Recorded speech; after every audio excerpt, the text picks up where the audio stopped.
Olá, professores! Olá, professoras! Estamos aqui em mais um momento de formação. Espero que todos estejam bem.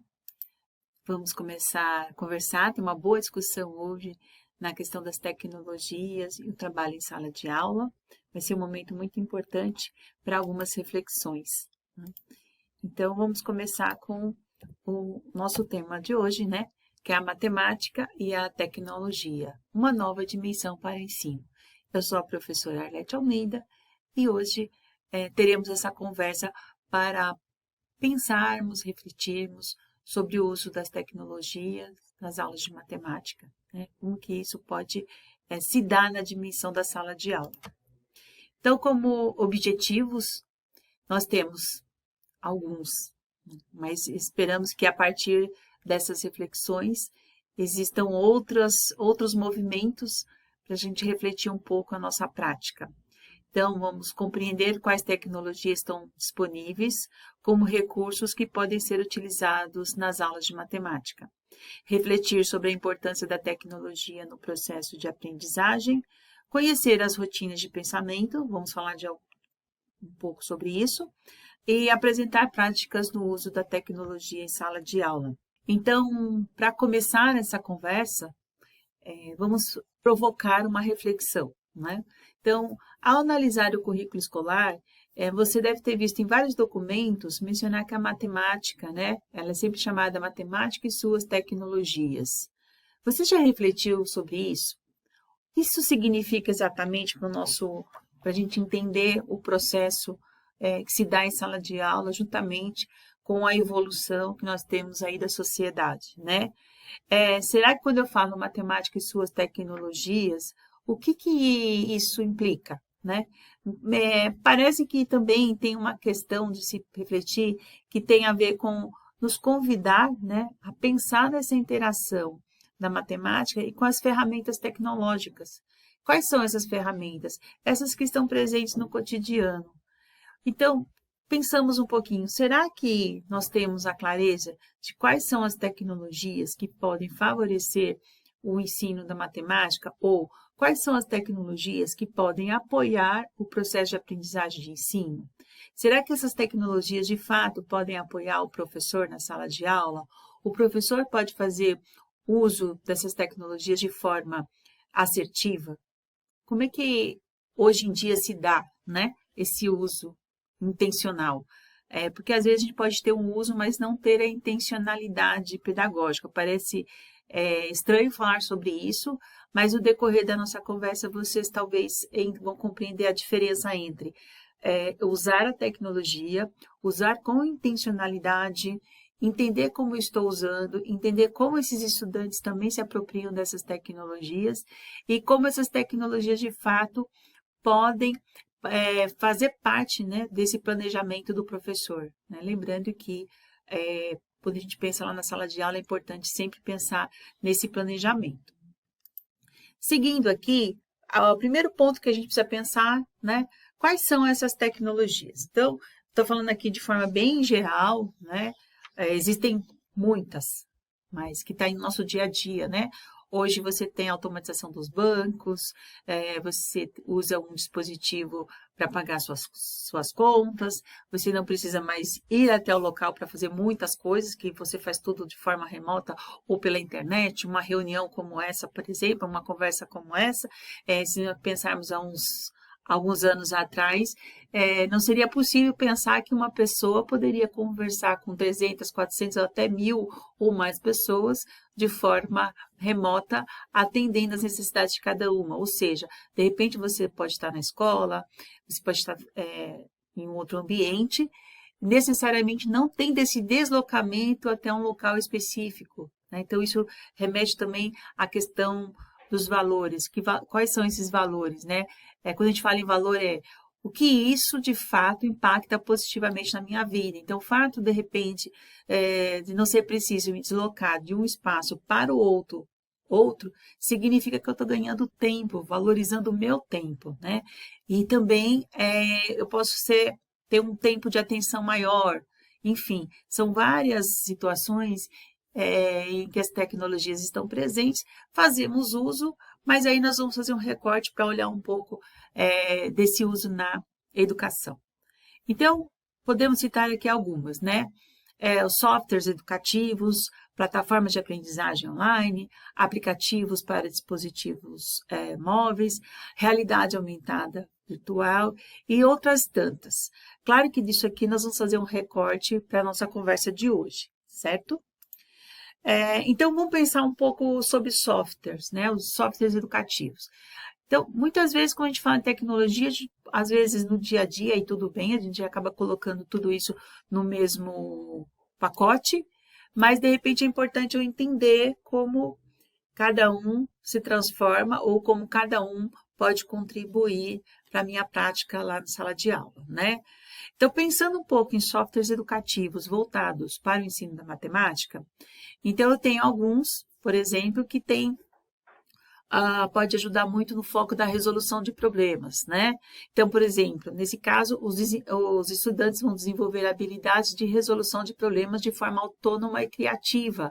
Ou seja, como é que ele faz essa interação? Acaba sendo autônoma porque, muitas vezes, ela é uma interação, apesar de ele fazer uma interação com um software, ele também está desenvolvendo aí e movimentando as suas áreas, né, de aprendizagens cerebrais que podem sim favorecer esse desenvolvimento autônomo, ele ter essa criatividade. Tem muitas coisas que a gente pode conversar das tentativas, e isso é importante, porque vai para um pouco para além do aprendizado de matemática, mas traz também outros aprendizados, né? Outras operações cognitivas importantes que possam ser desenvolvidas naquele movimento entre essa dinâmica, né, do ser humano e essa interação com um software, por exemplo. Tem uma parte importante nesses softwares também, que é o foco na personalização do aprendizado, né? Às vezes a gente já ouviu falar há muito tempo atrás, precisa personalizar o aprendizado. A gente fala, nossa, como é que eu faço isso? Né? Sendo que eu tenho lá 40, 45, 35, eu tenho uma sala de aula com tanta diversidade. Então, a personalização acaba se remetendo ao indivíduo. E vamos pensar um pouco, como esses softwares educativos, eles podem trazer essa personalização. A interessante é que, assim, quando eu trabalho nessa linha, né, cada estudante vai aprendendo no seu ritmo com suas próprias estratégias, né? Ele possibilita essa personalização. Acho que vocês já conversaram ou já ouviram falar nas trilhas de aprendizagem, né? Em alguns software. O que é interessante, né? O estudante acaba trabalhando e essas trilhas acabam levando esse estudante naquele ponto que ele se mostrou mais frágil. Então, ele pode ir para uma trilha que ele consiga dar conta e ser motivado para seguir adiante. Ou, se ele está num nível em que a trilha está atendendo todas as suas expectativas, ela leva esse estudante, né, de uma forma para uma outra trilha que também vai, de alguma forma, atender essa necessidade. Isso é uma personalização, né? Tem também a questão do foco na colaboração. Então, esses softwares educativos, eles também podem promover, né, a colaboração entre os estudantes, estimulando o trabalho colaborativo e a troca de ideias. Como isso acontece?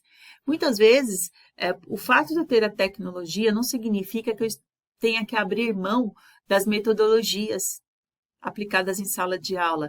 Então, é possível continuar trabalhando em grupo, é possível continuar trabalhando em duplas, dependendo do caso, pode até ser uma atividade individual, é possível trabalhar com um grupo maior num movimento de colaborativo. Essa colaboração vai desde o movimento do acesso, essa troca, né, de experiência de cada um, o como utilizar.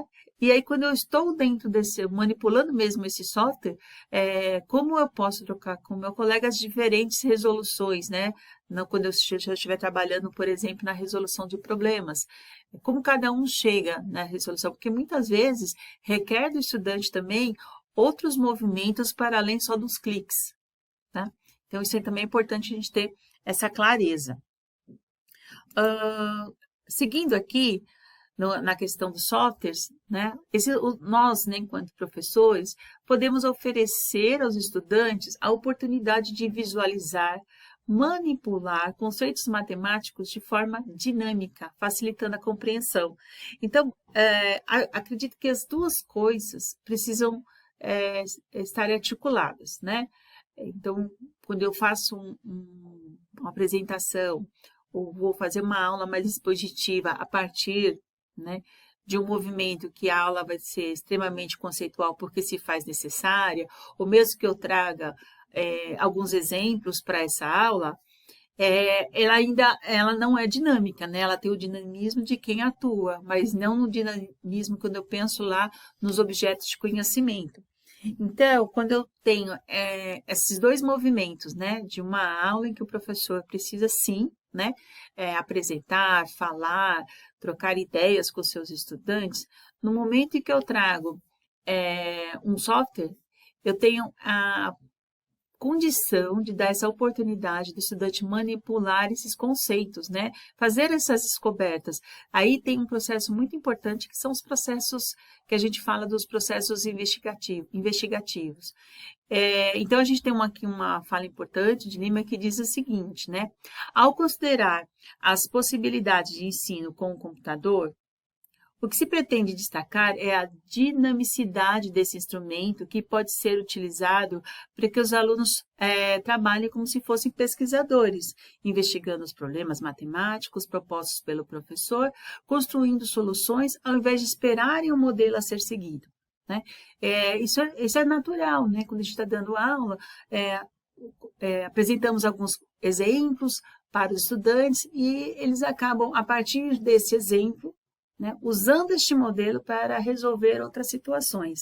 E quando eu trago esse aspecto mais dinâmico, eu possibilito um desenvolvimento da ideia de pesquisa e de investigação na sala de aula, o que é fundamental, né, para a gente. Também tem uma questão importante em relação aos softwares educativos, que é a questão da acessibilidade. Por exemplo, se eu tenho um software que eu compartilho com os meus estudantes, eles podem usar esse software a qualquer hora, a qualquer momento, em qualquer lugar, não necessariamente dentro da aula, isso se ele se sentir motivado para esse uso, né? A personalização, como eu já falei, né, porque ele permite, em alguns, o próprio estudante ajustar o nível de dificuldade do que ele quer fazer, né, em relação aos objetos de conhecimento que foram propostos. Também tem alguns que trazem um feedback imediato, então eu não estou só movimentando, clicando, né, o software, mas tem uma questão também do feedback imediato, né?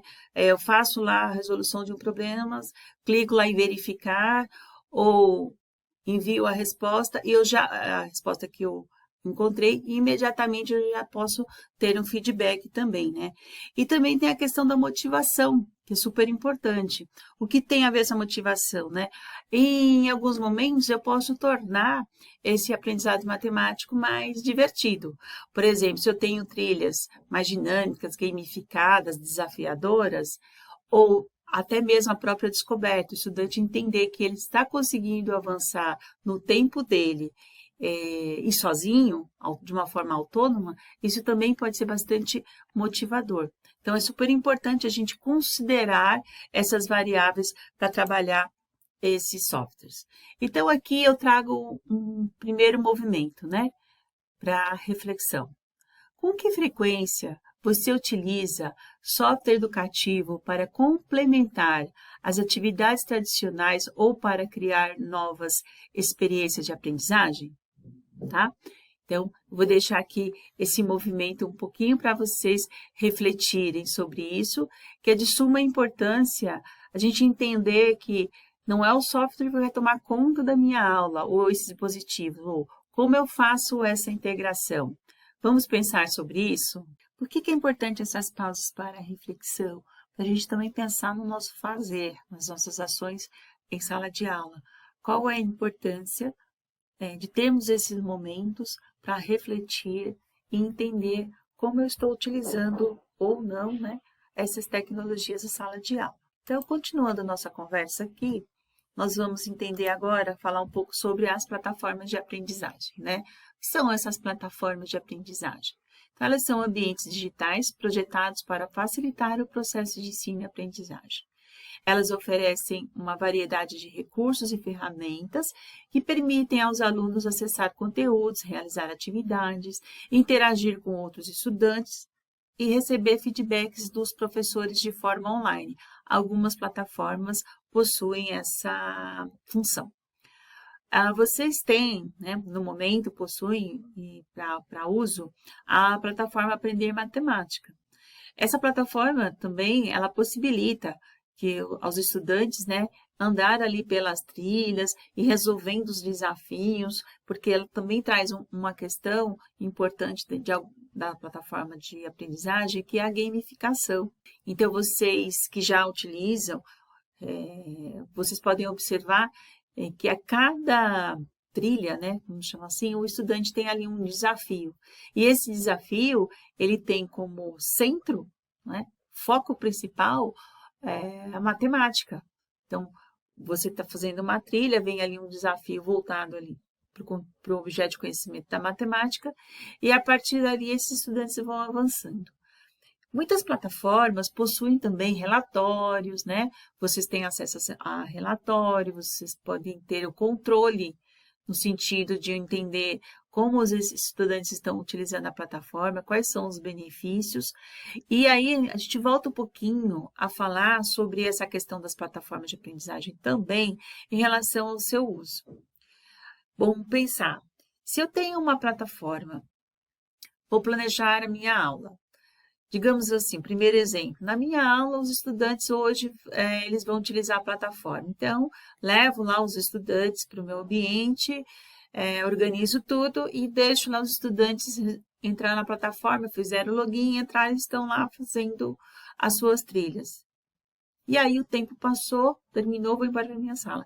Esse é um tipo de ação, digamos assim, que você vai oportunizar o uso da plataforma, mas se for feito desta forma, como eu citei agora, a gente não tem aí nenhuma intencionalidade, a não ser o fato de usar a plataforma, né? Qual é a intencionalidade? Então, eu vou um pouquinho além. Eu preciso ter uma intencionalidade pedagógica. Por que eu vou usar? O que eu vou conversar com meus estudantes? Qual é o apoio que eu tenho?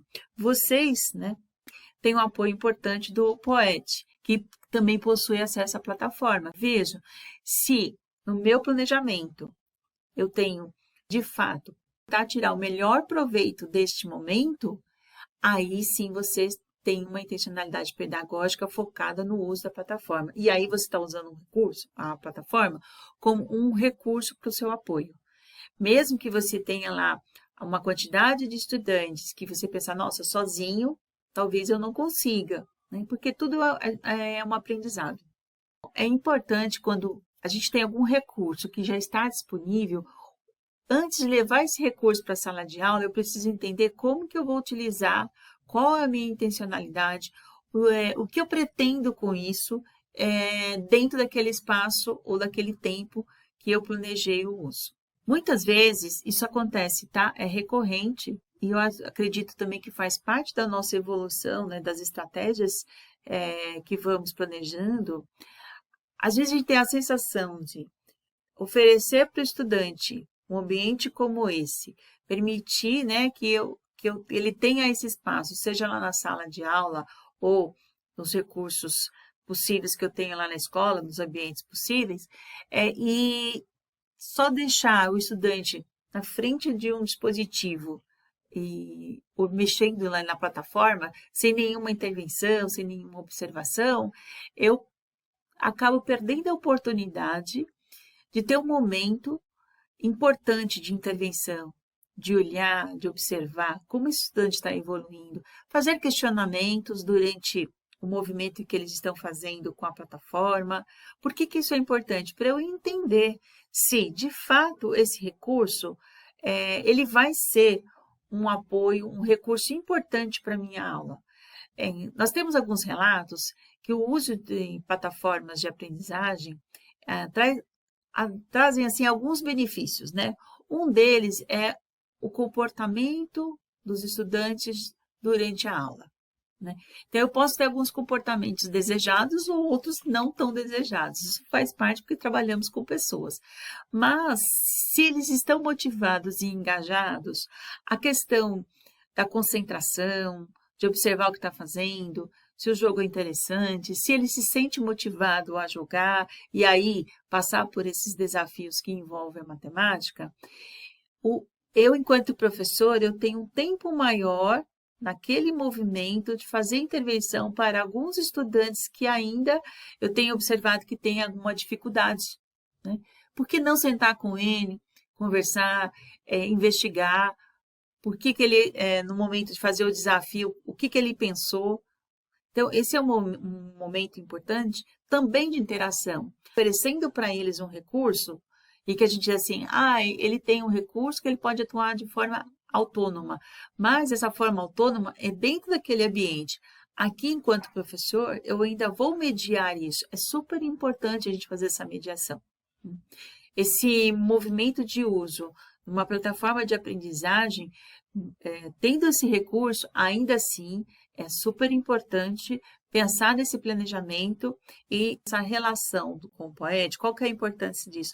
O diálogo, entender o que eu quero daquele movimento, o que vamos, de alguma forma, um apoiar o outro, como isso pode acontecer de forma interativa.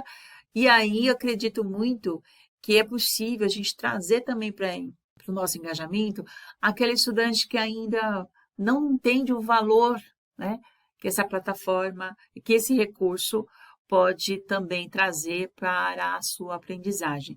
Então, esse valor não é só a plataforma, eu vou fazer a trilha, faço. A gente tem que sempre pensar assim, nesse ambiente, o que ele pode agregar de forma que eu, enquanto professor, também tenha alguns resultados positivos em relação à aprendizagem. Como eu posso fazer intervenção durante o uso da plataforma para grupos de alunos ou para alunos de forma individual, ou ainda para a turma toda, posso fazer paradas, né? Então, ao mesmo tempo que a gente diz que algumas plataformas de aprendizagem, né, ela tem essa questão da personalização, que é esse ambiente que onde ele está na trilha, né? O estudante está na trilha, ele vai caminhando de acordo ali com a seu tempo, ou conforme a trilha que ele está seguindo, cada um pode escolher a sua, existe um ambiente ali que é o estudante interagindo neste ambiente.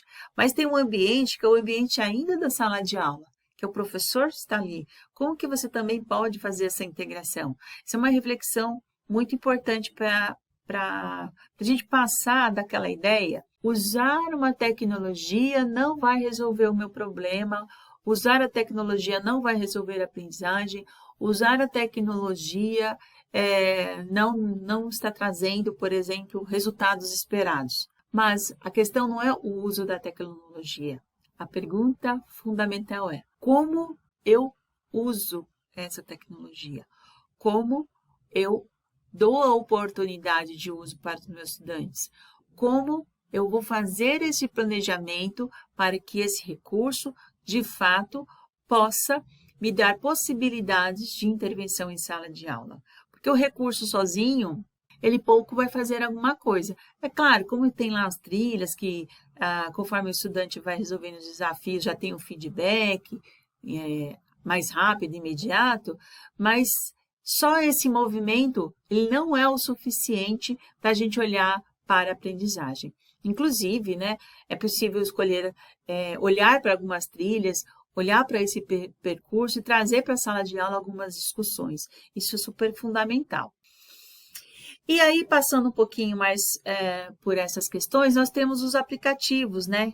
Que a gente fala dos aplicativos para os dispositivos móveis. O que são esses aplicativos, né? Então, elas são ferramentas digitais projetadas especificamente para auxiliar no aprendizado e na prática da matemática. Eles oferecem variedades de recursos e funcionalidades que podem, né, tornar o estudo dessa disciplina mais dinâmico, interativo e acessível. Quando a gente fala do dinamismo, é o que a gente já tinha meio que comentado no sentido de tornar, olhar, né, possibilitar o estudante visualizar os objetos de conhecimento de uma forma mais dinâmica, né? Interativo porque o estudante vai estar ali fazendo de forma mais autônoma, dentro do seu ritmo, olhando para aquele ambiente, vivendo aquele ambiente. E acessível porque esses aplicativos, necessariamente, eu não preciso usar só no ambiente da sala de aula. Para que servem esses aplicativos para dispositivos móveis? Pensando na aprendizagem, então, alguns desses aplicativos, eles apresentam explicações de conceitos de forma clara e concisa, né? Bem objetiva, um pouco diferente como a gente faz em sala de aula, e também traz aí alguns exemplos e exercícios interativos. Então, em relação à prática, alguns oferecem uma grande quantidade de exercícios para fixar o que foi visto, né, como conteúdo, e acaba aí desenvolvendo também algumas habilidades matemáticas. Em relação à resolução de problemas, nós temos aplicativos que auxiliam nessa resolução. Por exemplo, o estudante está resolvendo lá um determinado problema, ele não acertou, veio lá um pop-up, uma informação de que o exercício está incorreto. Então, alguns aplicativos oferecem dicas, né? Então, a partir dessas dicas, o estudante pode voltar e tentar resolver o problema proposto. Também tem uma parte importante que alguns oferecem algumas tentativas e após um determinado número de tentativas, apresenta o passo a passo de resolução para a verificação de resultados. Então, veja que nesse movimento, se o estudante estiver engajado, né, e compreendendo, é óbvio, né, o que ele está fazendo, existe aí uma possibilidade de ele ter essa autonomia de entender como está acontecendo, né, o seu aprendizado. Temos também uma parte importante desse aplicativo, que são as visualizações. Ou seja, alguns aplicativos que trabalham com gráficos, muitos desses gráficos são animados, existe a possibilidade de fazer simulações, significa que a partir dessas simulações é possível fazer análise. Mas veja só, vamos descartar o que fazemos em sala de aula? Não. É importante ainda, né, a gente trazer os conceitos, quais são os elementos de um gráfico, o que significa cada uma das categorias. Não tem problema o estudante ir lá para o papel, lápis, régua, como a gente faz, né? Dependendo do gráfico, usar o transferidor. Isso é um movimento importante para ele compreender também esses conceitos e quando usar, né, cada um deles. Por quê? Porque o aplicativo ele não foi feito para aquele aluno específico, ele foi pensado de forma geral. Então, essas intervenções anteriores, ou também podem acontecer num outro momento, elas são importantes para formalizar, né, constituir, consolidar esses conceitos. Mas também é importante a gente entender que no momento que o estudante faz ali no papel, ele vê o gráfico, consegue fazer uma análise, quando a gente vai para esse ambiente que tem uma animação e é possível fazer simulações, isso também enriquece esse aprendizado, né? Ele traz também outras possibilidades e oportunidades para essa aprendizagem. E alguns, né, aplicativos apresentam aí provas, né, preparação para as provas. Então, tem simulados de avaliações, simulados de provas, oferecem exercícios específicos para cada assunto. Inclusive, tem alguns aplicativos que você escolhe, né? Eu quero aprender matemática. E lá ele abre uma lista de conteúdos que eu posso clicar e desenvolver, tentar resolver exercícios com base nessa minha seleção. Então é importante, veja que a gente tem uma diversidade, não é só isso, né? Mas temos aí uma diversidade de possibilidades. Para isso, se eu quero usar na sala de aula, eu preciso conhecer, fazer uma curadoria, entender como cada um deles pode, de alguma forma, contribuir para a sala de aula. Sim, os aplicativos têm, né? É lógico, uma parte deles não é gratuita, mas existem alguns aplicativos que têm uma parte gratuita e uma parte paga. E algumas funções na parte gratuita dá para usar bastante em sala de aula, né? Não indo para a parte que precisa pagar, que tem outras funções. Muitos oferecem muitas oportunidades do trabalho em sala de aula só usando essa parte gratuita, certo? Bom, aí nós temos aí, falando de aplicativos, né, ainda, quais são os tipos de aplicativos que temos aí à disposição. Aqui eu trouxe alguns, mas, enfim, é possível fazer uma pesquisa e encontrar outros. Acho que o mais comum, né, são as calculadoras gráficas, né? Elas realizam cálculos complexos, traçam gráficos de funções, simulam experimentos e gosto muito da questão da calculadora, porque quando ele diz assim, elas realizam cálculos complexos. Então, quando a gente trabalha com a calculadora em sala de aula, é bem interessante, porque às vezes o estudante fala assim, professora, não está dando certo, tá, o cálculo não está batendo, enfim. E é importante a gente falar, é uma boa discussão, porque assim, quem vai inserir esses dados ou vai dar o comando é o estudante, né? É o ser humano. Então, a calculadora vai reproduzir aquilo que eu digitei lá. Então, é uma discussão também que parte de entender quais os conhecimentos que eu preciso ter do que eu quero para dar um comando e que esse comando seja bom o suficiente para me trazer uma resposta adequada. É uma discussão muito interessante também. Temos também o que são chamados de solucionadores de problemas, resolve equações, sistemas e outros tipos de problemas matemáticos. Também, tudo isso é importante entender que, por si só, né, os aplicativos não vão resolver o problema. A partir do momento que eu inserir os dados de forma que sejam confiáveis, aquilo que eu quero resolver, ele vai trazer uma resposta e vai apresentar uma resposta adequada para a situação que eu estou tentando resolver. Temos também os aplicativos de geometria, que eles permitem construir figuras geométricas, realizar transformações, medir ângulos e distâncias. Os aplicativos de estatística, que auxiliam na análise de dados, criação de gráficos e cálculos estatísticos. Veja que todos esses aplicativos, eles são recursos importantes para apoio das aulas, mas todos eles requerem desta pessoa, deste estudante, um conhecimento para a resolução, porque todos eles vão precisar de informações, de dados, para apresentar uma solução que seja adequada. E também tem aquele outro ponto super importante lá na matemática, que é, eu tenho lá um resultado, eu preciso validar esse resultado. Como eu vou fazer essa validação? Olhando para o problema, olhando para os dados e observando se essa informação final, ou seja, a solução que foi apresentada, se ela faz sentido para resolver aquele problema. Então, isso demanda também do estudante um processo de reflexão e um processo investigativo, de olhar e também um processo importante de análise, né? Analisar esses dados. Então, continuando aqui, em relação às tecnologias que temos aí à nossa disposição, né?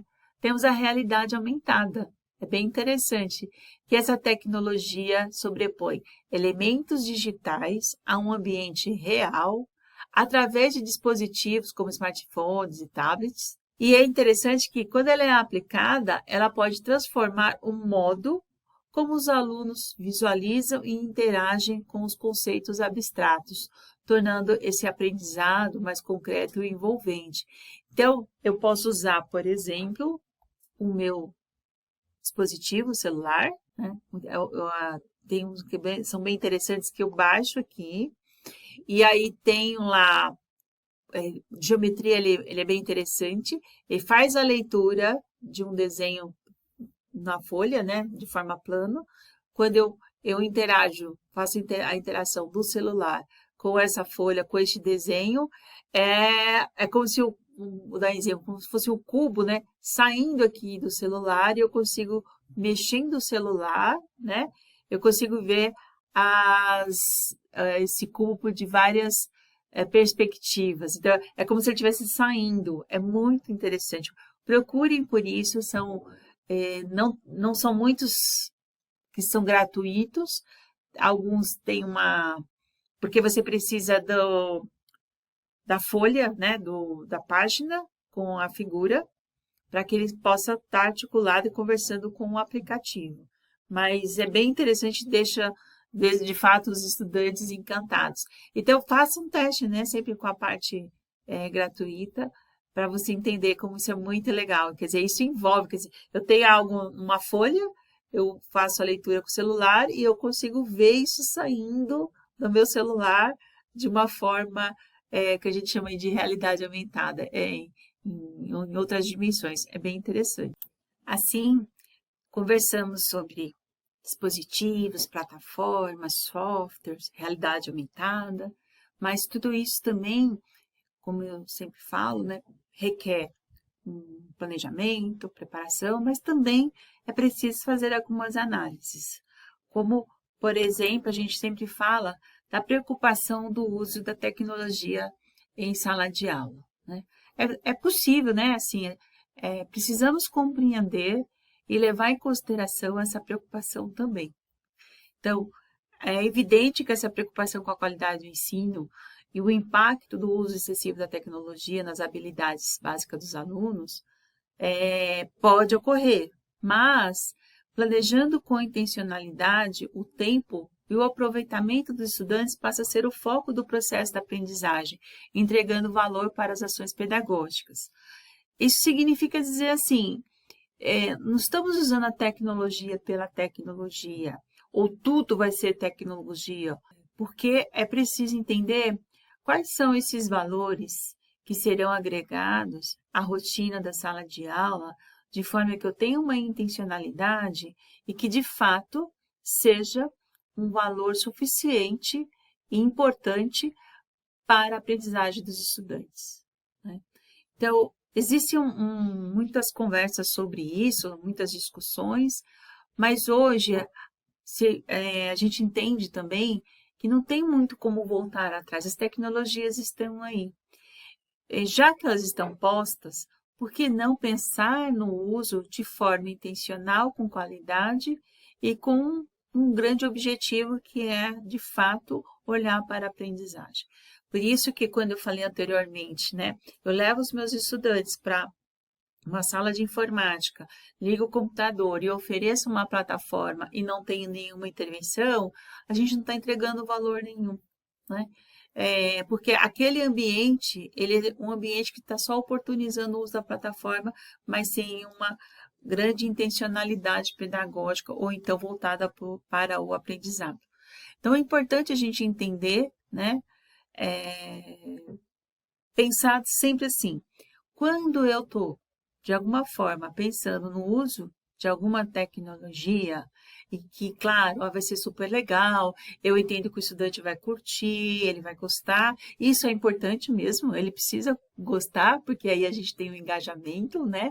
É muito importante ter isso, mas nós, enquanto professores, entender assim, na hora que eu fecho esse ciclo, que eu finalizo essa aula, qual é a reflexão que eu faço e qual é a avaliação que eu faço, tanto dos estudantes diante dessa tecnologia, uma avaliação da minha prática quando eu levo essa tecnologia, junto essas duas coisas, quais resultados eu tenho para avaliar, para refazer, retomar, replanejar esse uso, tá?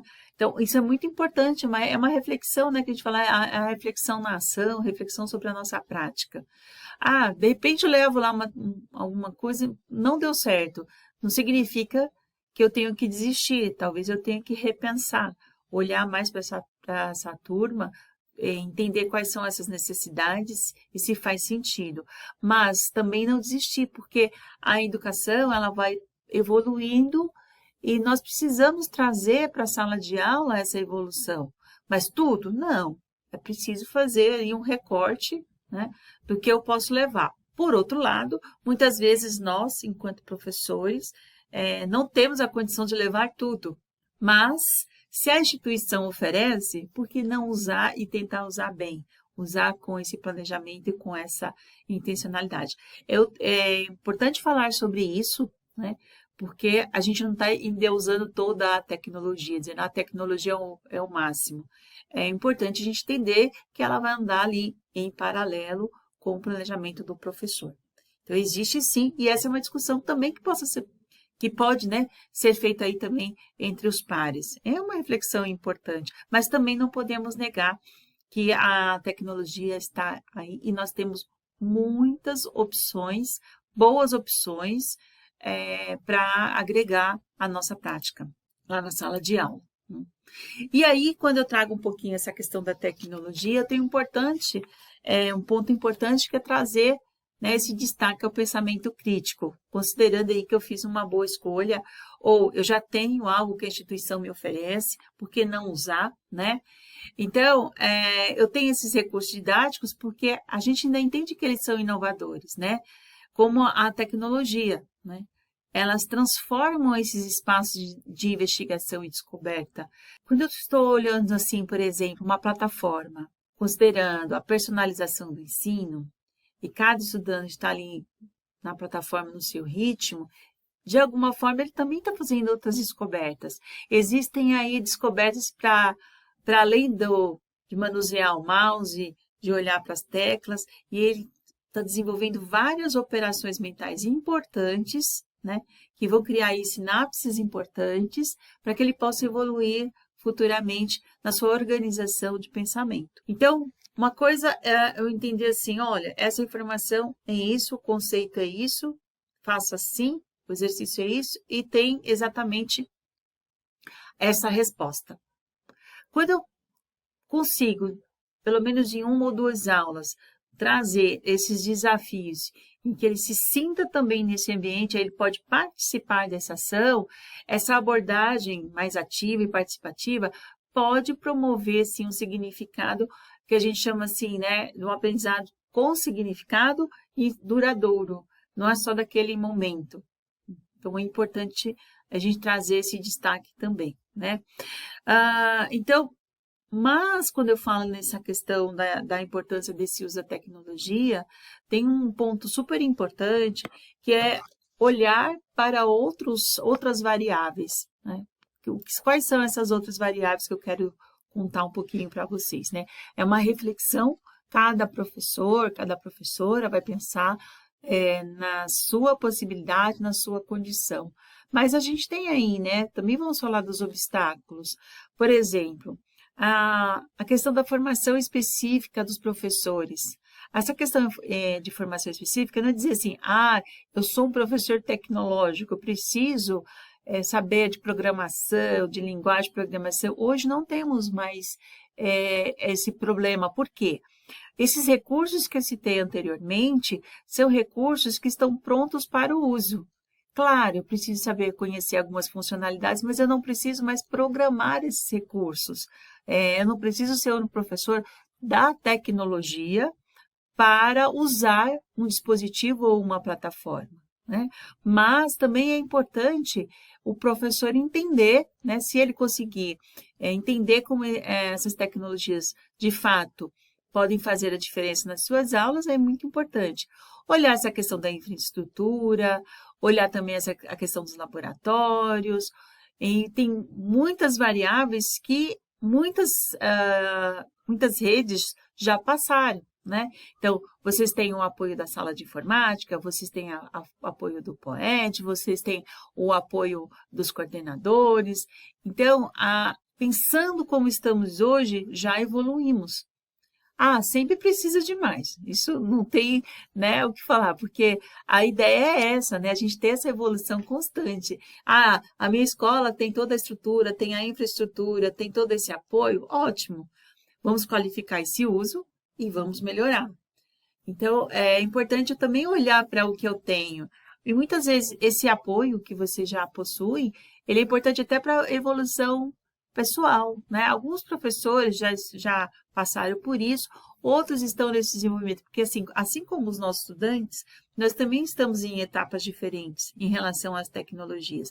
E olha, nem só falando da tecnologia que você usa pessoalmente, né, para o seu dia a dia, mas olhar essa tecnologia para uso em sala de aula com essa intencionalidade. Então, às vezes eu preciso entender, por exemplo, a plataforma que você já tem à disposição.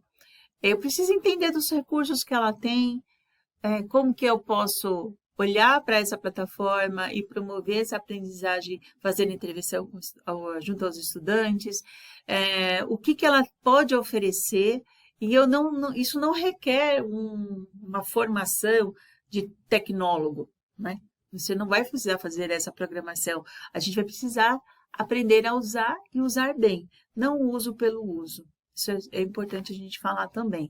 Então, quando a gente traz aqui essa questão do pensamento crítico, no sentido desde o que eu faço na sala de aula, desenvolvendo os estudantes, também desenvolvendo o meu pensamento crítico e olhar, será que alguns dos obstáculos que eu entendo que ainda estão presentes de fato, eles estão lá, ou eu acho que estão, mas não estão, ou nós já evoluímos e eu vou para o próximo, porque na educação a gente sempre vai ter, né, esses movimentos de avançar, encontrar alguns obstáculos, ter que avançar.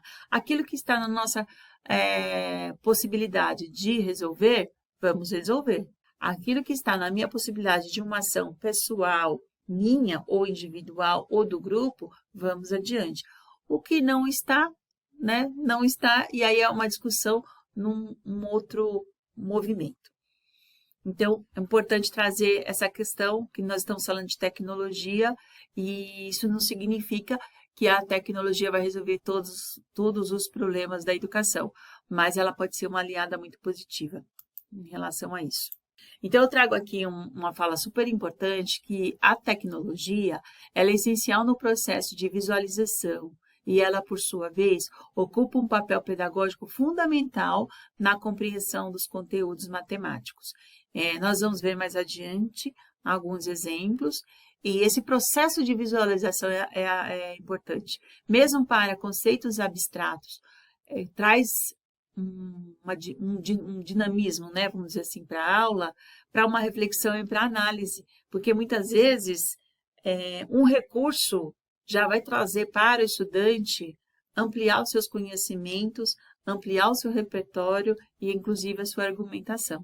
Então, quando ele coloca aqui é fundamental, é porque também a gente vai chegar a um ponto que vai ser fundamental usar a tecnologia para alguns pontos. Isso não significa que eu preciso utilizar 100% das minhas aulas, mas eu preciso, de alguma forma, ao longo do tempo, incorporar esse conhecimento para trazer essa rotina para a sala de aula, já que os nossos estudantes, na sua maioria, né, convivem, então, com a tecnologia para outros usos. E por que não trazer esse uso para a sala de aula também? É super importante. Vamos refletir sobre isso também. E, diante de tudo isso, vamos falar sobre a importância da tecnologia no ensino. Precisamos falar disso também.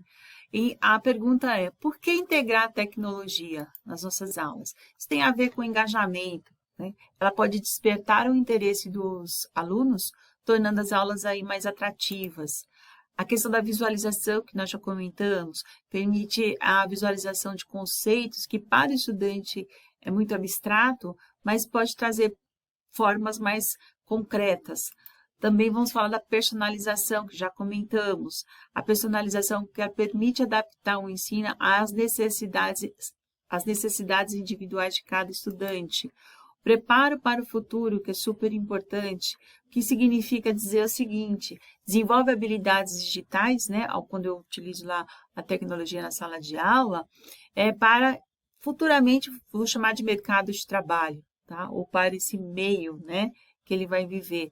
Então, ela não é só uma ferramenta complementar, mas também passa a ser um elemento importante para o ensino de qualidade, permitindo, assim, criar experiências de aprendizagens mais ricas, né, e significativas para nossa turma, para a sala de aula, e preparando aí esses estudantes para um futuro cada vez mais tecnológico, que é o que a gente está vendo na perspectiva de projetar esse futuro e está cada vez mais tecnológico. Então, veja que eu saio com uma intencionalidade, que nosso foco é a aprendizagem em matemática, mas eu também tenho aí a oportunidade de desenvolver outras habilidades e outras oportunidades para os estudantes. Tem a questão da interatividade, que ele vai fazer essa interatividade ou em grupo, ou com o dispositivo, ou com a plataforma, com o professor, se tornando assim, cada vez que ele participa de um ambiente interativo, ele se torna mais protagonista, né? Essa é uma possibilidade bem interessante. E para isso, né, como é que eu trago, então, algumas perspectivas de trabalhar na sala de aula? Eu trago aqui para vocês, tem muitas, tá? mas a questão que a gente fala de rotinas de pensamento, né? Olha que interessante, quando eu trabalho, isso vale para qualquer sala de aula, mas eu estou fazendo um recorte em relação ao uso das tecnologias. As rotinas de pensamento, elas estão super articuladas e envolvem também o que nós chamamos de aprendizagens visíveis. Procurem, é bem interessante a gente conhecer isso também, porque com o uso também das tecnologias, e não só, tá? É possível observar as aprendizagens, que a gente já tem uma discussão muito interessante sobre as aprendizagens visíveis. Mas eu trouxe aqui as rotinas de pensamento para conversar e entender como que eu posso também trazer uma sala de aula mais interativa, com mais significado para o professor e para o estudante. Então, as rotinas de pensamento são ferramentas pedagógicas que visam desenvolver habilidades como pensamento crítico, criatividade, resolução de problemas, né, nos estudantes. Então, uma das rotinas tem uma parte importante que são sequências de perguntas ou atividades que podem guiar os estudantes a refletir de forma mais profunda sobre determinado tema ou conteúdo, oferecendo assim um passo a passo para que os estudantes explorem as ideias, façam conexões, construam o seu próprio conhecimento. Essas rotinas são flexíveis e podem ser adaptadas para diferentes disciplinas e níveis de ensino. Essas rotinas de pensamento são várias, tá? Eu trouxe aqui uma. Por quê? Porque quando a gente está falando agora de processo investigativo, de análise, de reflexão, como eu começo esse processo? Fazendo o quê? Boas perguntas. E muitas vezes, não que vocês ou eu, ou um professor, não faça uma pergunta interessante, mas às vezes a pergunta vem na aula, olha o que vocês entenderam sobre isso. Então, uma pergunta como essa. O que vocês entenderam sobre isso pode me trazer muitas respostas. E aí eu não desperto o senso de investigação. Agora, como incorporar essas rotinas de pensamento nas nossas aulas, né? Porque a gente está falando sobre o assunto, e eu estou trazendo um recorte para a tecnologia, mas vocês podem observar que são reflexões importantes para qualquer aula, e principalmente quando eu quero investigar o que o meu estudante, o que o meu aluno aprendeu. Então, vamos lá. Por que incorporá-las no planejamento? 1. Desenvolver o pensamento crítico. As rotinas estimulam os alunos a questionar, analisar, avaliar as informações de forma mais rigorosa. Promove a criatividade, explorar diferentes perspectivas e ideias. Então, incentiva também a questão da originalidade da inovação, melhora a comunicação. As rotinas de pensamento ajudam os estudantes a trazer essa expressão, né? Como eles podem de fato se expressar, como podem expressar as suas ideias de forma clara e organizada e aprofundar a compreensão, né? Refletindo sobre o tema, construindo aí uma compreensão mais profunda e significativa do conteúdo. Então, vamos utilizar uma das rotinas de pensamento, pensando que nós vamos passar por um processo de análise, um processo investigativo nas aulas de matemática. Olha que importante aqui. Essa rotina que eu vou trazer aqui para vocês, ela chama-se o poder das perguntas. Tá? Qual é o interessante dessa rotina de pensamento? Nós estamos chamando o poder das perguntas. Nós já temos aí o comecinho das perguntas. O restante vai ser de acordo com o que eu estou trabalhando na sala de aula, né? Então, uma das coisas que eu posso trazer é o porquê, né? Por que tal coisa? Por que tal coisa? Mas essa tal coisa tem a ver com o seu, ou com o momento, com o seu tema e o que você está desenvolvendo na sala de aula. Precisa ver se faz sentido o porquê na pergunta, né? Então, por que você pensou assim, né? A gente perguntou, olha, ele resolveu uma equação do segundo grau. Aí você pode perguntar, por que você usou esse passo a passo? Por que você usou esse procedimento? Né? Por que você fez assim? Então, veja que quando você pergunta com uma intencionalidade, não de forma geral, você está promovendo aquilo que a gente acabou de falar, né? Uma reflexão, análise, a dar oportunidade também para os alunos refletirem sobre. Ou tem uma outra pergunta assim, quais são as razões? A segunda, e se? Qual é o propósito? Como seria diferente se, né? Quer dizer, como seria se eu tivesse feito isso e não aquilo? A outra possibilidade, a gente gosta muito, né, de falar assim, olha, eu tenho aqui, às vezes eu estou na sala de aula, então a gente coloca assim, imagine tal coisa. Às vezes o aluno não consegue imaginar, por exemplo, se eu estou com um sólido, pensar um cubo na mão, aí eu digo assim, imagine que aqui eu abri esse cubo. Eu não sei se ele tem desenvolvido essa visualização espacial, né? Então, a gente essa aqui também traz bastante a ideia de hipóteses, né? Ele vai dizendo algumas coisas e vai aprendendo a criar alguma hipótese sobre o assunto. Aí tem uma outra pergunta. Bom, eu tenho lá um desafio, mas e se a gente soubesse desta informação? Veja, ele tem um desafio que ele não está conseguindo avançar, mas eu coloco, e se eu soubesse, se você soubesse dessa informação? Veja, que ao invés de eu falar, vou te dar uma dica, aí ele vai pegar a dica e vai aplicar. Mas eu pergunto assim, e se, né? O que mudaria se eu fizesse tal coisa? Por exemplo, quando a gente coloca, vou pensar um pouquinho em funções crescente e decrescente, tá? Aí ele está numa função crescente. Eu coloco, bom, e se eu mudasse, ou se eu mudasse lá o sinal do coeficiente A, o que poderia acontecer? Veja que eu tenho lá uma função, tenho toda ali uma estrutura, né, da função, mas eu estou pegando um ponto específico, fazendo um recorte e possibilitando essa reflexão. Claro que essas perguntas não precisam ser feitas todas, você vai fazendo de acordo com o que você está promovendo ou planejou para a aula. Mas veja que existe aqui uma possibilidade muito grande. Ao realizar esse movimento de fazer perguntas, eu consigo trazer o que esse estudante sabe, que é uma partezinha da aprendizagem visível, tá? Então, vamos continuar aqui, né? Como que eu vou fazer essa investigação agora? Vamos falar um pouquinho sobre o GeoGebra, tá? Ele é um software de geometria dinâmica que possibilita aí a exploração tanto de problemas matemáticos, da parte de geometria, ele tem ali uma infinidade de possibilidades, mas sempre para isso eu preciso ter, né, esse planejamento. Quando eu vou utilizar também o GeoGebra, os estudantes podem investigar alguns problemas matemáticos do dia a dia, por exemplo, como os relacionados às funções de primeiro grau, segundo grau, para além da geometria, né? Então, o GeoGebra, na verdade, ele é um software que vai me trazer a possibilidade de trabalhar com a geometria, uma possibilidade de trabalhar com a álgebra, GeoGebra, geometria e álgebra, ou só geometria ou só álgebra. Por quê? Porque eu também consigo, com o GeoGebra, construir os gráficos de funções e posso também trazer essa dinâmica dessa análise. Então, vou sempre pensar nesse poder das perguntas que eu trouxe anteriormente para aplicar aqui no GeoGebra. Então, vamos lá. Como é que eu faço isso na prática?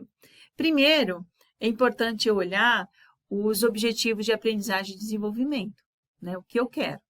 Eu posso, olha, será que eu consigo trabalhar o GeoGebra no 5º ano? Sim ou não? Existe sim essa possibilidade, né?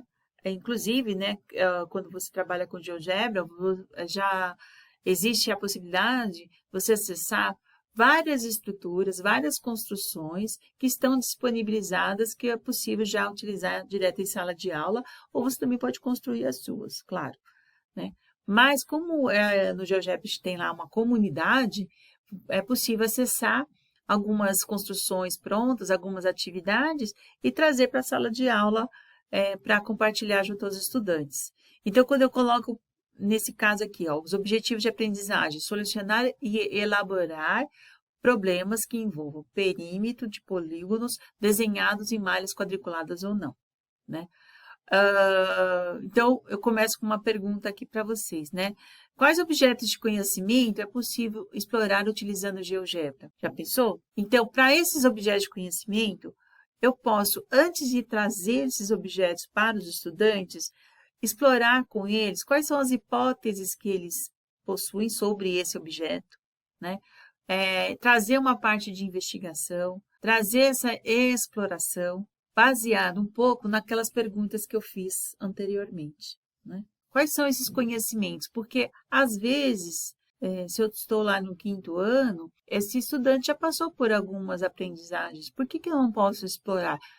Não no nível elevadíssimo, mas respeitando o ano que ele está. Assim, vamos entender na prática como podemos usar GeoGebra para além só de fazer as construções. Porque o que acontece muitas vezes é apresentar o software, mostrar para os estudantes as funcionalidades e às vezes a gente traz aqui um exercício, uma folha, e eles vão fazendo essa exploração, que também é um caminho. Mas vamos entender também como é que é possível fazer isso, tá? Então, olhando aqui, né, os objetivos de aprendizagem e desenvolvimento para o 9º ano, como, por exemplo, analisar e representar padrões e funções utilizando expressões algébricas, palavras, tabelas e gráficos. Claro que aqui eu vou fazer um recorte só para explorar o GeoGebra, né? E trouxe aqui um exemplo, né, um probleminha bem comum, trabalhamos em sala de aula, né? Então, eu tenho lá que o tanque de combustível de um automóvel tem a capacidade máxima de 50 litros. Então, ao sair da fábrica, esse tanque está vazio. Sabe-se que o litro de gasolina é igual a 5,50. A pergunta não é assim, quanto eu vou gastar para encher o tanque? Porque essa pergunta é uma pergunta padrão. Mas como eu estou em sala de aula, eu quero passar por processos de investigação. Então, a pergunta é, como é possível modelar essa situação utilizando as tecnologias digitais? Isso para vocês, professores. Pensem um pouquinho, né? Eu quero usar, né, aplicar na sala de aula a modelagem. Para os meus estudantes, eu poderia perguntar como podemos, usando agora o software, né? Nós vamos trabalhar com GeoGebra, traduzir essa situação numa linguagem matemática. O que vocês usariam? Então, essas investigações, essas perguntas, são algumas hipóteses dos estudantes, e aí eles podem anotar. Depois, a gente pode levar lá para o software e assim eles aplicarem aquelas propostas. Porém, veja só, o que sai do padrão aqui na sala de aula? Eu não estou perguntando quanto, eu quero saber qual é o modelo matemático que pode, de alguma forma, representar essa situação. A partir disso, durante a construção, eu posso fazer as intervenções necessárias com boas perguntas, para que os estudantes não façam só o clique-clique, sabe? Já sei escrever a função, escreveu a função, apareceu o gráfico e morreu o assunto. Vamos tentar olhar para isso explorando. Então, esse é um tipo de atividade mais investigativa, em que o professor, de alguma forma, ele pode sim, e fazendo perguntas, os estudantes vão experimentando, eles têm essa experiência, né, dentro desse ambiente, e vai dando feedback para o professor em relação à aprendizagem, e não à pergunta ou à resposta para o problema, tá? Então, a primeira coisa que eles estranham é assim, mas qual é a pergunta? E o que eu coloquei embaixo é para vocês, professores, né? Mas qual é a pergunta do problema? Não, a pergunta é assim, vamos explorar, né? A ideia é explorar a partir de uma situação, como eu posso refletir sobre todos esses elementos importantes para modelar essa situação usando, né, claro, né, os objetos de conhecimento e os conceitos da matemática. Para isso, vamos utilizar o ambiente, né, do software GeoGebra, no geogebra.org. Então, vamos olhar para esse ambiente. Enquanto isso, vamos pensar um pouquinho, quais seriam as possibilidades que eu tenho lá no software, né, no GeoGebra, para modelar esse problema. Pensem um pouquinho sobre essa questão. Então, agora vamos abrir o GeoGebra e verificar se, de alguma forma, a gente consegue um modelo matemático que expresse o problema que nós colocamos ali. Deixei aqui embaixo o enunciado, só para guiar aqui a nossa conversa, mas em sala de aula não há necessidade. Então, eu estou aqui na parte já, né, no ambiente do GeoGebra, com os eixos. Vou deixar os eixos, porque eu quero que eles apareçam. E aí começamos a explorar o problema da seguinte maneira. Então, o que ele fala? Ele diz que ao sair da fábrica, esse tanque está vazio. Então, eu vou chamar aqui em cima de botãozinho, só para a gente ter uma linguagem comum. Então, eu vou aqui, ó, em ponto, no ponto A, vou clicar exatamente no ponto da origem. Eu estou fazendo com vocês, mas na sala de aula, a gente começa a questionar, né? Qual seria o nosso primeiro ponto conhecido? Óbvio, o nosso primeiro ponto vai ser o 00, que é a origem, porque exatamente nesse momento que eu estou olhando, o combustível está para indicar que o tanque está vazio, tá? Veja que eu tenho aqui os dois eixos. Se eu clicar com direito, vou lá em janela de visualização, vai abrir aqui esse menu, em rótulo, como eu estou aqui no eixo do X, eu vou dar um nome para esse eixo, né? Eu quero que apareça aqui, para eu poder depois fazer uma análise, eu vou chamar aqui de litros, tá? Dou um Enter, veja que já aparece aqui o nome do eixo, pode chamar de X também, como vocês quiserem. Vou lá no eixo do Y, e no rótulo, ele vai ser eu vou olhar aqui o eixo do Y, eu vou dar o nome dele ele vai ser o preço do combustível. E vou colocar aqui, esse preço vai ser em reais. Dou um Enter, veja que já aparece aqui em cima o nome do eixo do Y, que eu identifiquei, e do X. Vou fechar aqui, porque já está como eu quero, como eu desejo. Cada vez que eu clico aqui na setinha mover, eu consigo mexer com essa área, percebe? Que aí, observe que o nome, né, dos eixos que eu identifiquei, eles permanecem. Ó. Posso vir mais para cá, para lá, mas eu vou deixar aqui. Um pouquinho mais para baixo. Acho que tá bom. Bom, e aí você vai investigando o que o GeoGebra pode trazer como uma referência. Veja que eu preciso de algumas investigações. Então, eu vou aqui na entrada, onde tem esse maisinho, né? Na hora que eu clicar ali na entrada, uma coisa que a gente pode começar a discutir, o que é possível saber, né? Então, eu vou colocar aqui, quando a gente coloca parênteses, já vai abrir aqui, ó, os nossos dois parênteses. O que eu sei? Eu sei que 1 litro, certo? Eu vou pagar R$ 5,50. 5,50 eu vou colocar pontinho, tá bom? Dou um Enter. Observe que já vai aparecer aqui o meu ponto B, ó. 1 litro, tá? Vai ter lá no eixo do Y o preço, R$ 5,50. Ah, ótimo, bacana. E se eu comprar 2 litros, né? Então, eu vou novamente, ó, parênteses, 2, vírgula. Só que o 2, eu estou pensando em 2 litros, então eu vou colocar 2, asterisco, porque aqui vai ser o vezes 5,50. Observe que eu já tenho aqui, ó, 2 litros, porque essa primeira conversa com os estudantes, ela é tranquila, até para que ele possa ter uma lógica no raciocínio. 2 litros, estou considerando que ele está vendo aqui pela primeira vez, né? Então, ó, eu já tenho lá o ponto C, tá? Ó, 2 litros, eu pago R$ 11. E aí, só que o próprio GeoGebra já pode me dar o cálculo de todos os litros que eu possa entender que cabe lá no meu tanque de combustível, certo? Só que para conhecer todos os valores, aí que vai entrar esse modelo, né? Para conhecer todos os valores, será que eu preciso colocar? É uma investigação que a gente pode fazer com os estudantes. O 2, o 3, o 4, o 5 e assim sucessivamente? Será? Será que eu preciso? Imagine se eu tivesse em uma outra situação que ultrapassasse lá os 50 litros. Como é possível a gente pensar nisso? Então, aqui na caixa de entrada, eu posso digitar, depois de explorar junto aos estudantes todas essas possibilidades, a função. Quem vai ser a minha função? Eu sei o seguinte, que se eu chamar de X, né, a quantidade de litros, então eu sei que cada litro, né, custa R$ 5,50 e o valor que eu vou pagar, que é o f de x, vai depender dessa quantidade. Vejam que aqui, eu vou de novo aqui na setinha, só para movimentar, já me apareceu aqui uma reta, né?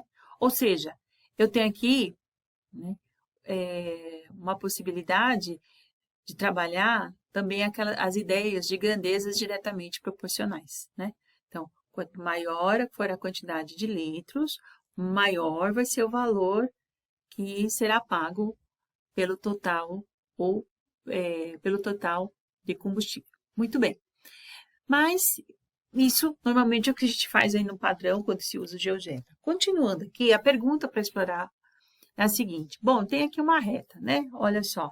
Primeira pergunta, como o meu eixo aqui, meu eixo do X, eu estou trabalhando com litros, faz sentido eu ter a reta né, pedaço dessa reta, ou a reta do lado negativo, como eu estou trabalhando com valores nesse movimento de pagamento, como é que fica esse intervalo, né, que eu tenho ele todo negativo, tanto para o eixo do Y e do X. Então, é algo que a gente pode perguntar e possibilitar a discussão entre os estudantes. Muito bem, continuando aqui, é óbvio que eu não quero, né, trabalhar com esses valores negativos, porque não me interessa, porque eu vou pagar e outra coisa, eu vou consumir litros. Então, faz sentido eu ter esse valor aí negativo.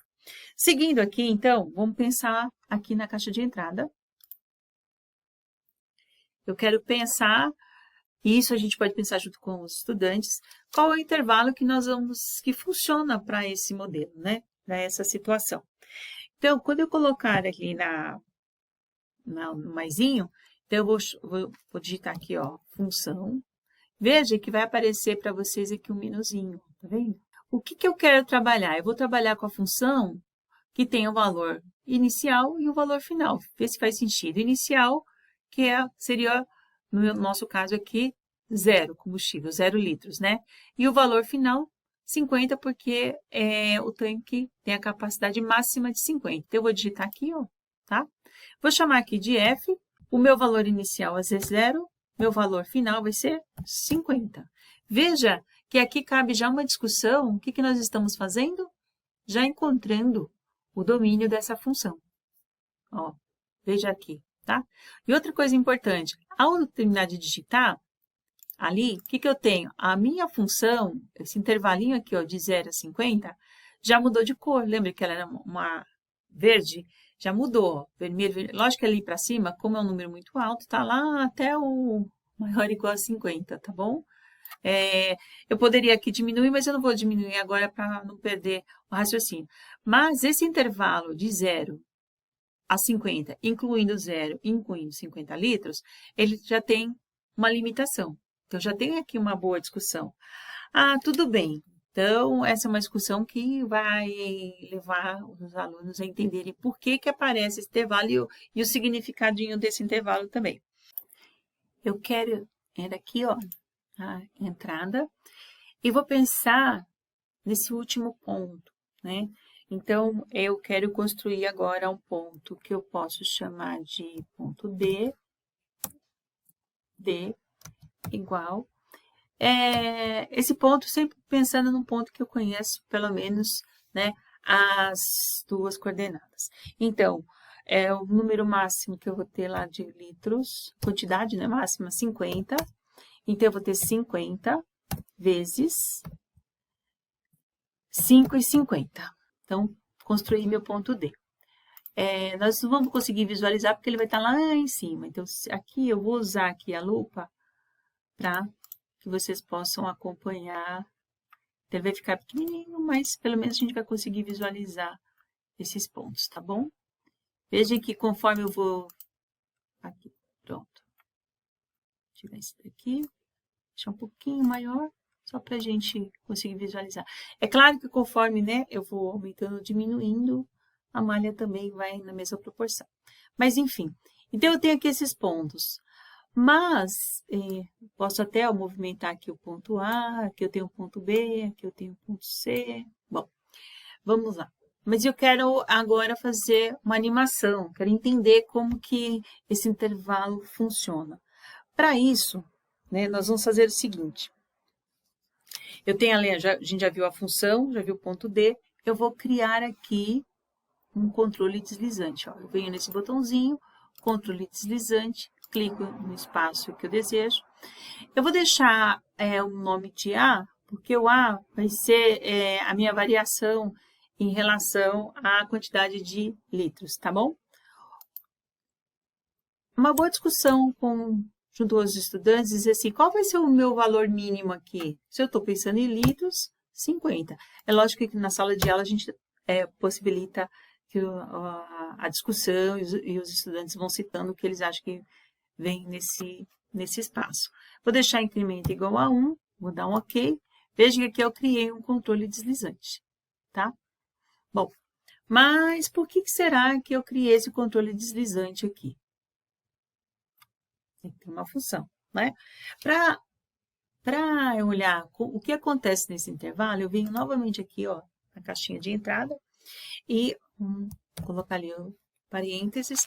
Como eu tenho a função em geral, eu quero que essa função me dê a possibilidade de olhar para todo esse intervalo. Eu sei que, lembra que lá no controle deslizante nós colocamos A como quantidade de litros. Então, a minha quantidade de litros vai me dar o quê como resultado? O valor que eu tenho que pagar, né? Então, A, F de A, vou dar um Enter aqui, tá?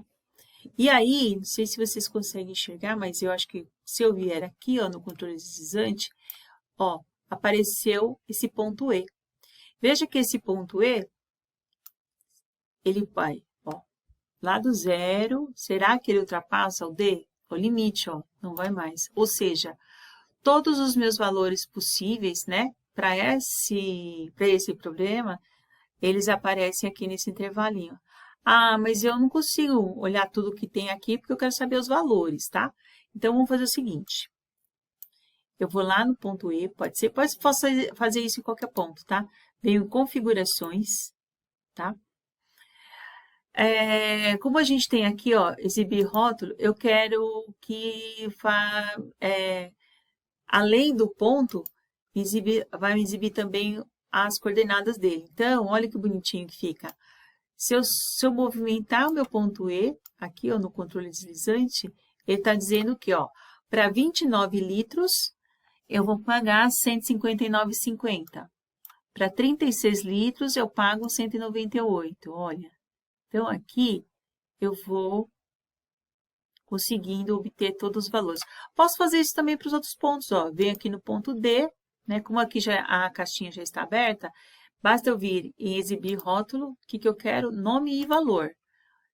Se eu quiser lá no ponto A, faço no ponto B também, ó. Posso fazer isso para todos.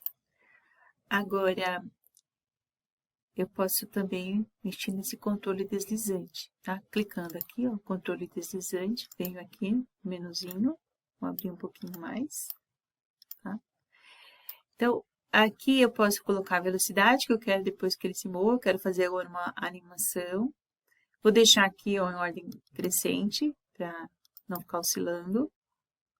O tamanho do ponto eu posso aumentar ou diminuir, como eu achar melhor, né? Vou deixar aqui por enquanto assim, tá bom? Veja que aqui, ó, se eu clicar aqui, ó, nesse botãozinho aqui, o que vai acontecer com esse ponto E? Ele está indo rápido, tá vendo? Ele está se movimentando, certo? Então, eu posso também parar aqui, ir lá no controle deslizante, configurações, controle deslizante, e posso mexer aqui na velocidade, ó, então tá o mínimo 0, máximo 50, velocidade 1, ordem crescente. Posso tirar não aparecer ali na janela da álgebra que eu mexi aqui, vou deixar aparecendo, o tamanho, a opacidade do traço. Então, eu posso mexer nessas configurações assim como aí fica por critério de cada um.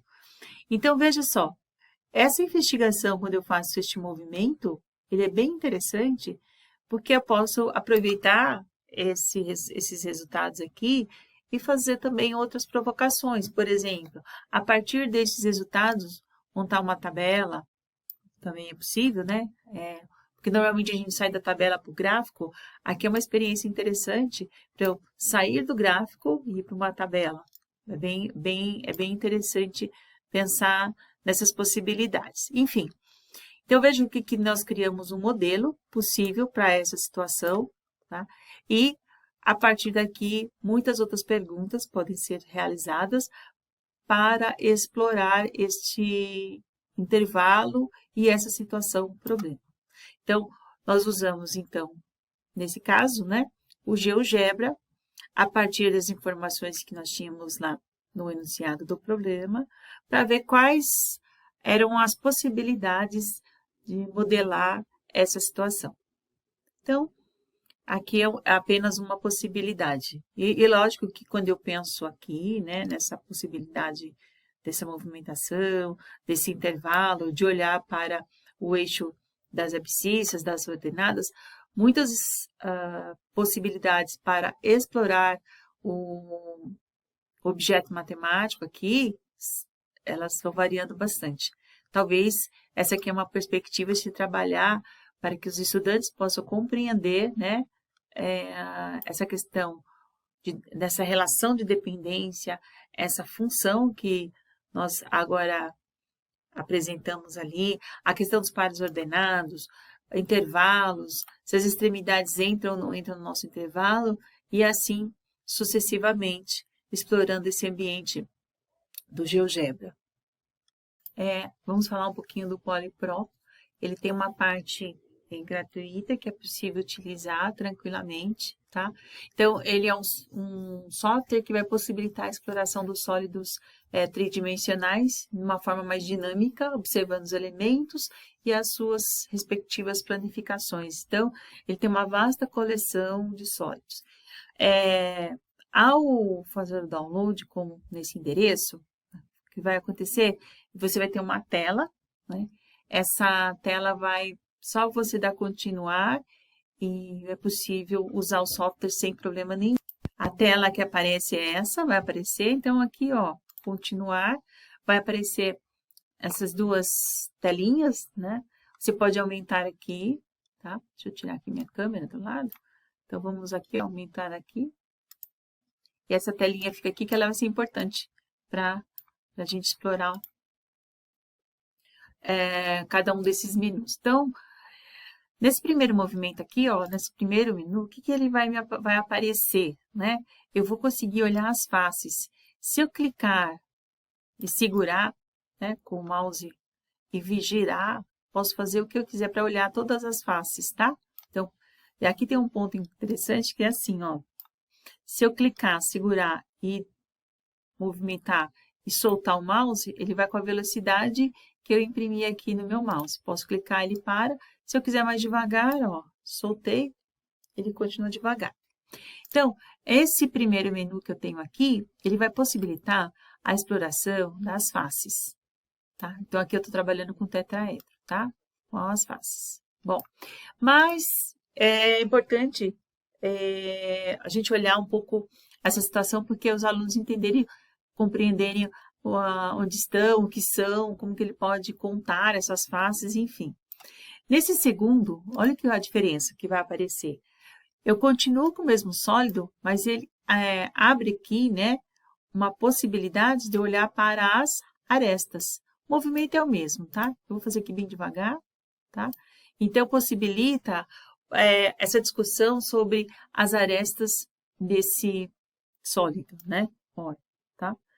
Bom, uma investigação interessante aqui é a gente conversar com os alunos e falar assim, bom, tá bom, eu tenho esse sólido, olha, tô vendo aqui, todos, né, todas as suas faces, as suas arestas, mas vocês imaginam como seria esse sólido planificado?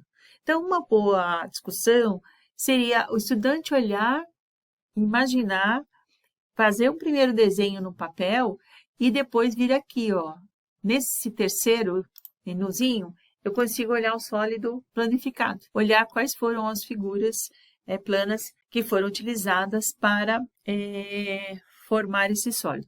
Um ponto importante é assim, a gente está falando de sólido, né? Então, a gente está pensando numa coisa maciça. Então, a gente acaba falando na sala de aula, né, que é a planificação do sólido. Na verdade, o que vamos planificar é a superfície do sólido, tá bom? Então, a gente acaba não falando que é uma superfície, mas no geral é importante a gente comentar isso com os estudantes. Depois você pode, no dia a dia, usar a linguagem até que vem em alguns livros didáticos, enfim, em alguns materiais.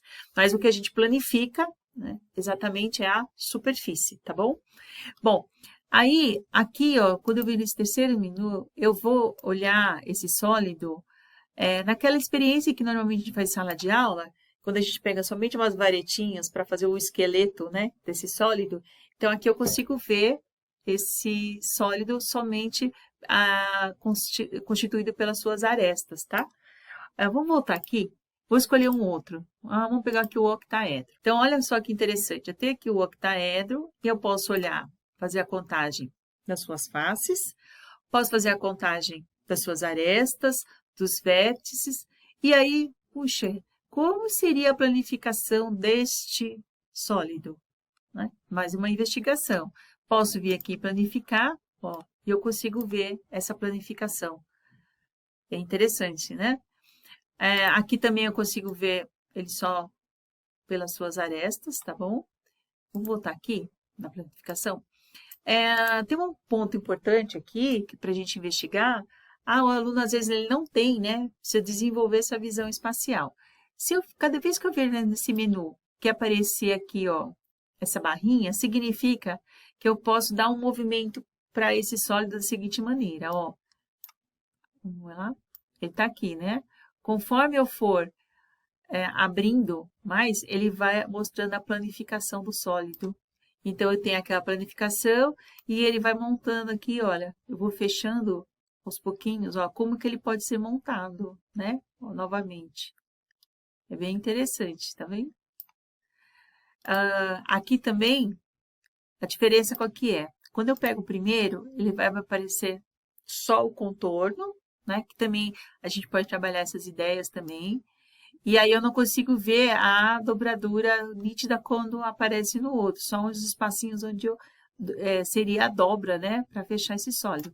No segundo, essa parte que seriam lá as arestas, elas já ficam mais evidentes, tá? Posso montar aqui, ó, posso escolher o dodecaedro também. Vamos ver aqui como que ficaria a sua planificação.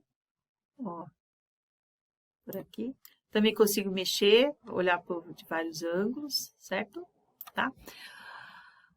Quando esse menuzinho aqui, ó, nessa setinha, eu tenho outros sólidos que de alguma forma possam trazer algumas curiosidades, algumas perspectivas. Por exemplo, deixa eu pegar os sólidos de Arquimedes. Vamos aqui. Eu começo a girar. A gente aqui quais foram os polígonos que foram utilizados para a montagem desse sólido. E aqui eu posso trabalhar também com a história da planificação. Depois eu consigo verificar quantos de cada um foram utilizados. Posso trabalhar aquela questão dos ângulos, né? Porque eles se encaixam.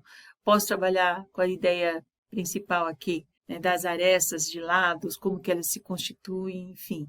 Eu tenho várias possibilidades aqui de pegar um outro. Então, é claro que quanto mais complexo, né, eu tenho a visualização, olha que bonito esse aqui.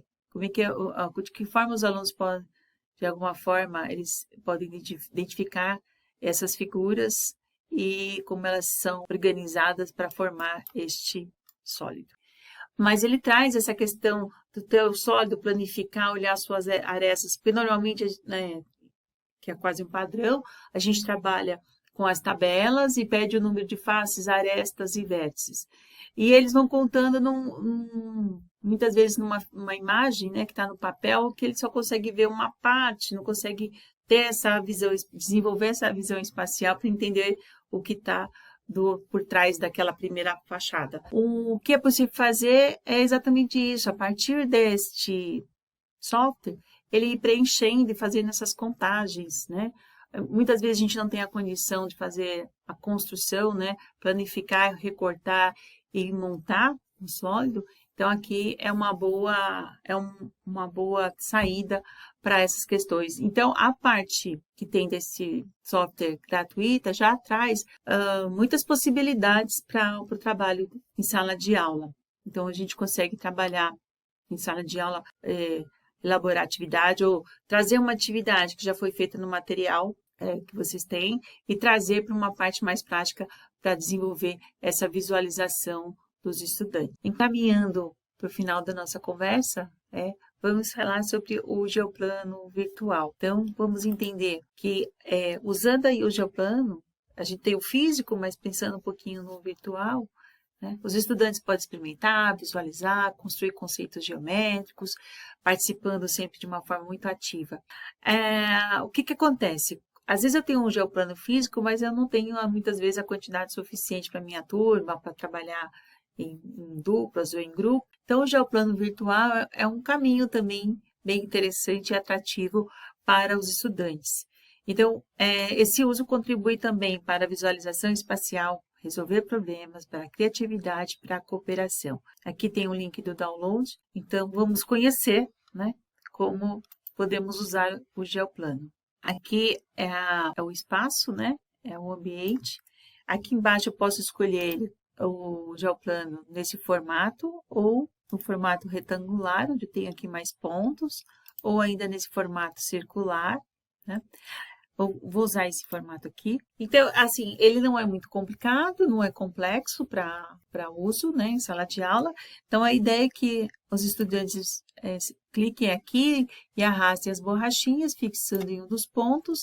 Segurando aqui pelo meio, eu posso construir algumas figuras geométricas. Aqui, esse aqui é o ambiente, né, do Geoplano. Eu posso vir aqui embaixo e escolher, né, o meu Geoplano no formato, em alguns formatos quadrado, retangular ou circular. Vamos usar esse daqui. Os estudantes, para resolver algum problema ou usar a criatividade, clica nas borrachinhas, traz para o espaço onde ele desejar. Clicando aqui, ele pode fazer as figuras ou começar a usar a imaginação, a criatividade para resolver aí algumas propostas, né? Um ponto importante aqui é, assim, trabalhar, por exemplo, o perímetro, se considerando, né? Dá para fazer assim, ó. Considerando que cada quadradinho desse é uma unidade de medida, eu posso vir aqui, ó, nesses espaços e preencher para dizer que eu estou trabalhando com área, tá? Ó, se aqui é uma unidade de medida, qual é a área dessa figura que eu acabei de desenhar? Eu posso também clicar nela aqui, né? Se eu quiser saber a área, olha, clicando aqui ela fica preenchida, tá? Então, o estudante vai fazer aqui a comparação, né? Que medir é comparar. Então, quantos desses quadradinhos aqui que eu pintei cabem aqui dentro? Posso fazer uma figura também bem diferente, né? Dependendo da faixa etária que vai trabalhar, posso trabalhar em outras perspectivas. Se eu quiser trabalhar com a área, é importante eu deixar claro que eu estou trabalhando com a superfície e faço aí os questionamentos, né? Se aqui é uma unidade de área, qual é a área desse retângulo que eu acabei de desenhar? Ou, se eu quiser trabalhar com a ideia de perímetro, então eu vou dizer assim, ó, aqui é a minha unidade de perímetro. Então, se eu faço uma outra figura, por exemplo, como essa daqui, se eu estou pensando em trabalhar o perímetro, então a ideia é trazer esse conceito desse contorno aqui, né, de olhar no entorno aqui, ó, nesse contorno e contar quantos dessa unidade aqui de perímetro cabe aqui dentro. Uma outra coisa que a gente consegue trabalhar bem é a questão da ampliação e redução. Então, eu tenho aqui uma figura, né, ó, se eu selecionar, apertar o delete, ela já sai também. Então, supondo que eu tenha essa figura, eu quero ampliar em 2 vezes. Então, o estudante vai buscar lá o seu elástico, né, a cor que ele desejar, vai colocar em algum lugar aqui, e vai verificar se eu quero ampliar todos os lados, né, de forma proporcional e tudo mais.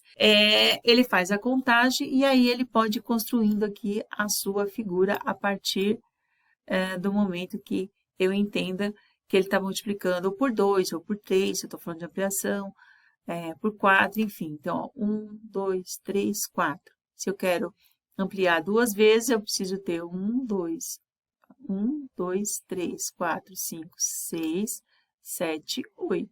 Se aqui eu tenho 1, eu tenho que puxar aqui as 2 unidades, aí eu tenho que ajustar aqui, né?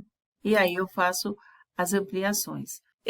Aqui a gente consegue trabalhar também a questão da área, perímetro, ampliação e redução de figuras. É possível também colocar textos, né? Se eu quero escrever aqui, essa é uma ampliação, né?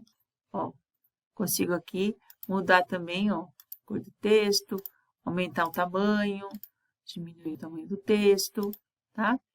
Eu consigo fazer aqui um texto, escrever também. É possível usar aqui os lápis, né, que eu tenho aqui no lado para fazer um desenho específico, pintar um desenho específico.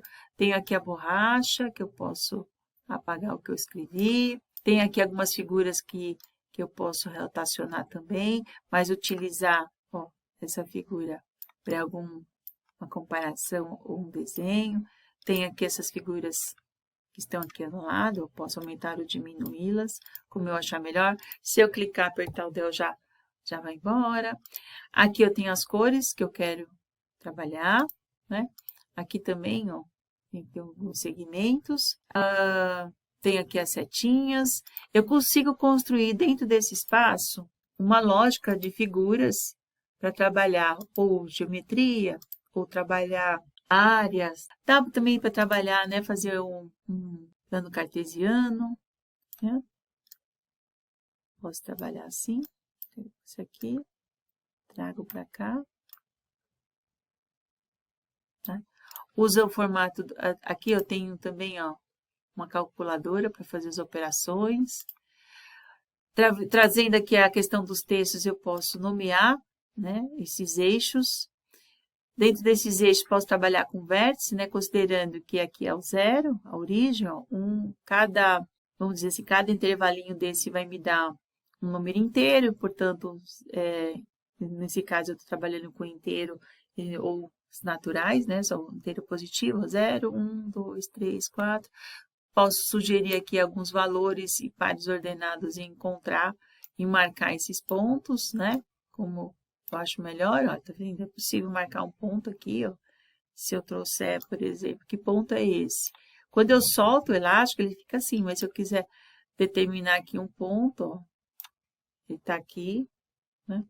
Então, o geoplano, a gente consegue trabalhar de alguma forma, as atividades que a gente faz no geoplano físico. Lembrando que, quando eu estou trabalhando com área, é sempre importante eu preencher essa superfície. Quando eu estou trabalhando com o perímetro, eu estou trabalhando com a unidade de comprimento, explorando essas ferramentas aqui, né? Claro que aqui a gente está trabalhando sempre, né? Falando dessa parte que está disponível para uso. Importante também ressaltar que vocês têm à disposição alguns materiais que trazem algumas orientações, sugestões para o uso desses dispositivos, de softwares, como esse, por exemplo.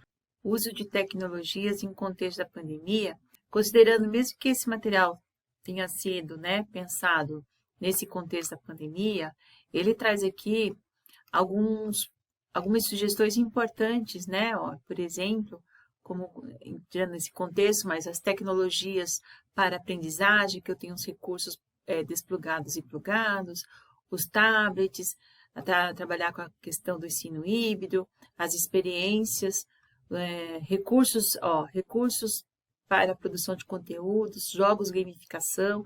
Então, é um material bem interessante para que vocês ainda possam consultar, porque traz aqui algumas sugestões importantes. Outro material importante é esse aqui, olha, que vocês também têm à disposição, né? Que é as práticas para aprendizagem.